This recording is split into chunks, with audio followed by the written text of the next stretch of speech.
Olá! Então, como é que vocês estão? Hoje vim aqui trazer mais um género de um vlog. Já são 4 da tarde e eu fiz também assim um mini vlog para as outras redes sociais, se vocês quiserem, acompanhem-me também por lá. Mas aqui para o YouTube decidi trazer também o género do vlog, mas mais só desta parte do dia. Porquê? Porque hoje eu decidi que vou pintar aqui um bocadinho e vou falar um bocadinho com vocês. Portanto, isto vai ser aqui um pinta e fala. Lembram-se antigamente que existia muito o maquilha e fala, e existia o come e fala, esse tipo de formatos assim de vídeo. Hoje eu vou fazer um pinta e fala. E porquê é que eu também decidi trazer aqui uma atividade como esta, né? Que é só pintar e desenhar? Pintar e desenhar é uma coisa que eu adoro fazer mesmo, desde que eu me lembro, desde assim muito pequenina, desde criança, que eu lembro-me de estar sempre a pintar e a desenhar. E entretanto, ao longo da minha vida, né, eu fui crescendo. Foi uma atividade que eu fui deixando de fazer. Já agora, se vocês virem aqui, eu acho que até já mostrei. Isto são quadros que eu fiz e que eu meto aí nas paredes para decorar. Mas ao longo da minha vida eu fui crescendo e foi algo que eu deixei de fazer com tanta frequência. E depois também tive alguns episódios na minha adolescência que me foram afastando um bocadinho dessa atividade. E nos últimos meses tenho tido a vontade de voltar a ter esse hábito mais presente na minha vida, porque é uma coisa que me faz muito bem. É assim uma atividade que me conecta com o meu lado mais sensível, com esse estado mais fluido. É quase uma meditação ativa, sabem? Onde vocês estão a pintar, estão a desenhar e vocês não estão a pensar em nada, a vossa mente desliga. Enfim, portanto, o que é que eu vou fazer? Há bocadinho no Instagram eu vi uma pessoa a falar sobre uma técnica super engraçada, que é vocês vão pegar na folha ou o que é que seja que vocês estejam a desenhar, num lápis, isto no caso é uma lapiseira, mas um lápis de carvão, e vão, até podem fechar os olhos se vocês quiserem. Eu não sei se vou fechar os olhos, mas logo vejo como é que vou fazer, mas é basicamente fazer rabiscos, de forma sem muita lógica, como vos apetecer, total liberdade criativa, estão a perceber? Ou seja, tipo assim,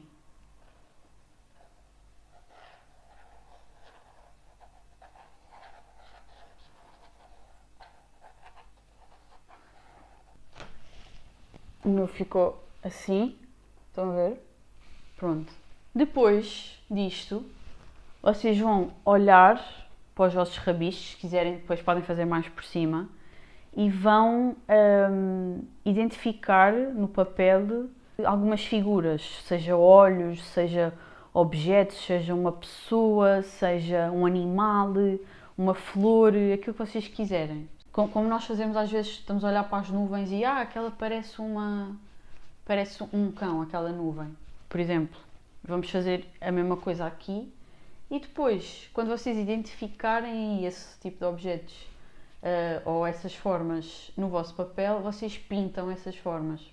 E eu gostava também de contar um bocadinho, antes de começar aqui a pintar no meu desenho, sobre a minha trajetória em relação a esta veia artística que eu tenho e que tive desde sempre, porque era uma coisa que eu fazia realmente com muita frequência e fui-me afastando. E porquê? Eu lembro-me de ter chegado ali aos meus 13, 14 anos e na escola, por alguma razão, ter começado logo a comparar muito o meu desenho ao desenho das outras pessoas. E a forma como eu pintava e a forma como eu desenhava. E essas memórias já não estão assim tão bem assentes na minha cabeça, mas eu até me lembro de ter uma professora que eventualmente pode ter dito algumas coisas não tão positivas em relação ao meu desenho e à forma como eu pintava. E isso foi lentamente começando a afastar-me disso. Até que quando eu fui para o secundário, eu escolhi o curso de artes visuais, porque mesmo que eu começasse a sentir algumas inseguranças em relação a isso, honestamente, quando eu olhava para o meu futuro, eu não via mais nenhuma outra possibilidade. Eu não me via a trabalhar com mais nada, não via o meu futuro ligado a nada que fosse demasiado lógico, demasiado racional, a contabilidade, a matemática. O que eu sempre vi foi o meu futuro ligado às artes e eu a fazer e a poder trabalhar com coisas relacionadas com isso. E portanto fui para artes visuais e eu tinha a disciplina de desenho, obviamente. Eu lembro-me de ter sido uma experiência um bocado traumática porque eu tinha um professor que a dada altura também me disse coisas muito desagradáveis em relação aos meus desenhos. Isso marcou-me muito e a avaliação daquela disciplina era feita por comparação. Portanto, nós tínhamos um exercício, nós desenhávamos e o professor, quando nós acabávamos o desenho, ele punha sempre os desenhos todos em fila. Isto dá-me alguns gatilhos, ok? Mas ele punha sempre os desenhos todos em fila e punha assim por ordem de nota. E nós percorríamos os desenhos à volta da sala a ver onde é que estava o nosso desenho e qual é que era o desenho mais incrível e onde é que estava o nosso. Acontece que a maior parte das vezes os meus desenhos estavam nos últimos, sabem? E eu lembro-me da sensação de percorrer aquela sala a olhar para os desenhos quase como uma walk of shame, sabem? Do tipo, este é o meu desenho e está aqui nos últimos e estas pessoas estão todas a ver também que o meu está no último. Era às vezes quase uma humilhação, né? Porque os alunos sabiam entre si quais é que eram os desenhos de quem e o daquela pessoa estava ali e da outra pessoa estava muito mais atrás na fila. Era uma coisa meio estranha até, era uma sensação estranha. O professor dizia que a única forma que ele conseguia avaliar era por comparação, mas era assim meio trágico. E no fundo, na escola, as notas são dadas de uma forma um bocado assim, sempre por comparação e humilhação das pessoas que não tiveram tão boa nota como outras. É assim uma coisa meio... Enfim, é sempre assim uma coisa meio estranha e acredito que nós, quando estamos naquela idade, às vezes até desenvolvemos uma certa ansiedade ao receber notas, porque é sempre uma situação meio... Pá, não é que nós não sejamos tão inteligentes como as outras pessoas, mas se nós tivermos 12 e outras pessoas tiveram 16 ou 17, automaticamente nós vamos nos comparar, não é? E lembro-me também de alguns comentários que o professor fazia de que se calhar eu estava em artes para fugir à matemática e não era bem isso que eu queria fazer e na verdade tudo o que eu mais queria era pintar e desenhar. E claro que na altura esse tipo de comentários me marcou muito e eu senti que aos poucos e poucos fui-me afastando do desenho e da pintura porque desenvolvi muitas inseguranças, desenvolvi muita sensação de que eu não era boa o suficiente a fazer aquilo. Na verdade, fui sempre estando de uma forma ou de outra ligado ao desenho e à pintura, porque depois na faculdade fui para a arquitetura e em arquitetura também de alguma forma estamos ligados ao desenho, mesmo que possa ser numa abordagem um bocadinho diferente. Mas o que eu percebi, tanto no desenho em arquitetura, tanto no desenho em artes visuais, na escola secundária, é que era um desenho demasiado ligado à realidade. Ou seja, eu consigo compreender que é importante nós sabermos desenhar objetos da vida real, pessoas, é importante nós sabermos desenhar a natureza, isso tudo é importante para depois darmos asas à nossa imaginação. Mas nas disciplinas nós aprendíamos muito sobre as proporções do corpo, sobre quase fazer um desenho como se fosse uma fotografia, sabem? E o que é que eu senti que isso me fez? Isso acabou por limitar muito a minha expressão no desenho e na pintura, porque eu não era muito boa a fazer proporções e os corpos que eu fazia de pessoas ficavam desproporcionais e a cabeça ficava muito grande e aos poucos eu fui-me sentir cada vez mais insegura porque eu não conseguia cumprir esse tipo de requisitos no desenho, porque para mim o desenho sempre foi uma coisa muito mais fluida e quando eu era criança nem estava a preocupar se a altura da perna condizia com a proporção da lei não sei do quê, de que o corpo tem que medir não sei quanto, sabem, não estava preocupada com isso. Eu sinto que nenhuma criança a pintar está propriamente preocupada com isso. O que eu sinto que isso fez foi que acabou por me limitar muito e eu acabei por sentir que não era boa a fazer aquilo. E apesar de eu perceber que possa ser benéfico para nós aprendermos a desenhar de uma forma realista, eu sinto que temos que ter também alguma atenção para perceber se isso não está a limitar demasiado a nossa expressão criativa, que é uma expressão que não tem que ter limites, não é? E eu gostava de vos mostrar agora um desenho que eu fiz quando eu era criança, que eu guardei, e tenho ali outro também para mostrar. O que é este desenho? Não sei se vocês conseguem reconhecer mais ou menos esta figura. Não sei se até aparece ao contrário aí na câmara. Mas eu via muito o desenho animado Phineas e Ferb, né? Quem não? E eu decidi desenhar uma Ferb. Aqui em cima diz Dia da Amizade, depois eu fiz o tal sol. Eu até vou pôr aqui. Ai, não fica bem. Aqui o sol, né? O típico sol. E aqui é uma Ferb e aqui é o seu cãozinho. E se vocês repararem no cão, aqui as patinhas do cão, as patas de trás. É assim, eu tinha uma noção que as patas, por estarem atrás, eram mais pequenas. Mas eu representei-as assim. Eu hoje olho para este desenho e penso que sim, as patas têm que vir até ao chão, né? Não podem ficar ali no ar.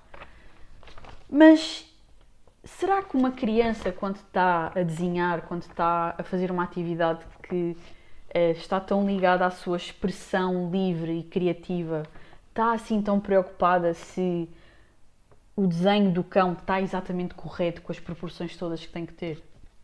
Sabem? E depois eu gostava de vos mostrar outro, que é este. É engraçado que aqui atrás está o primeiro roteiro do meu primeiro vídeo para o YouTube. Está aqui. Que eu escrevi aqui. E aqui também escrevi umas coisas, mas este foi um desenho que eu fiz também quando era criança. E assim, será que está mega realista com as proporções e tal? Se calhar não. Mas é um desenho que uma criança faz num momento em que está só a querer expressar-se livremente, sabem? E portanto, o que eu tenho sentido cada vez mais vontade é de desconstruir um bocado essas inseguranças que eu fui criando. Hoje em dia, às vezes é muito difícil para mim pegar numa folha e desenhar. Porque não vai ficar assim, porque não vai ficar bom, porque eu não sei desenhar isto, porque eu não sei desenhar aquilo. Às vezes é horrível, porque eu criei tantas inseguranças, tantas vozes na minha cabeça que me impedem realmente de aproveitar esse momento que é desenhar e pintar, sabem? E eu tenho sentido muita vontade de voltar a isso, porque de uma forma ou de outra, como eu estava a dizer, eu sempre estive ligada a isso. E mesmo quando eu me fui afastando, eu acabava sempre por estar ligada de alguma forma, porque até na minha formação académica, eventualmente eu também tinha que desenhar.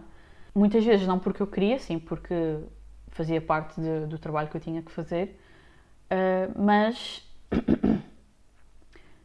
o que eu reparo é que eventualmente, mesmo que eu pare de desenhar 3 meses, 4 meses, 5 meses, 1 ano, muitas vezes eu tenho momentos em que eu sinto vontade de me reconectar e que é quase como uma sensação de eu precisar de desenhar. Não é uma coisa de só porque sim, é porque parece que eu preciso. De alguma forma, o desenhar ajuda-me a expressar algumas emoções que eu não consigo expressar tão bem verbalmente e ajuda-me a entrar nesse estado mais sensível de criação, sabem? Isto é um assunto muito pessoal que eu decidi vir partilhar hoje, porque pode passar o tempo que for, que eu fico sempre com uma sensação, fico sempre a pensar como é que eu estaria hoje se eu nunca tivesse parado de desenhar, sabem? Este desenho que eu encontrei, quando eu o encontrei, eu tive uma sensação de fogo. Se eu nunca tivesse parado de desenhar, se eu só durante toda a minha vida tivesse continuado a fazer desenhos assim, onde é que eu estava hoje? Entendem? Porque o desenhar também só se desenvolve cada vez mais se nós praticarmos muito, não é? Claro que tudo acontece como tem que acontecer e claro que eu estou exatamente onde eu tenho que estar a fazer aquilo que eu estou a fazer, mas às vezes fica essa sensaçãozinha de fogo. Que nível de desenho teria eu hoje, a desenvoltura que eu teria a desenhar se eu nunca tivesse parado?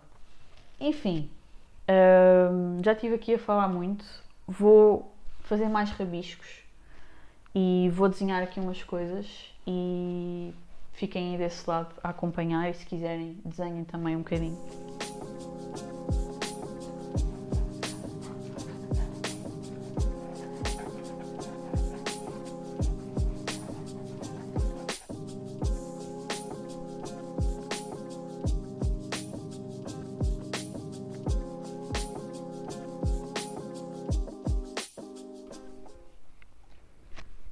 Estão a ver? Aqui uma cabeça com um boné, aqui um olho que ainda vou pintar, aqui outro olho.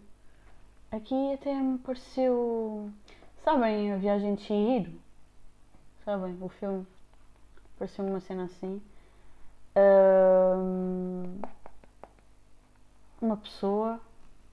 Uma borboleta. Não sei se está a dar bem para ver. Aqui tipo um pássaro, né? Enfim, depois outras coisas que não pareciam propriamente nada. Só pintei. Pronto. E vou fazendo assim.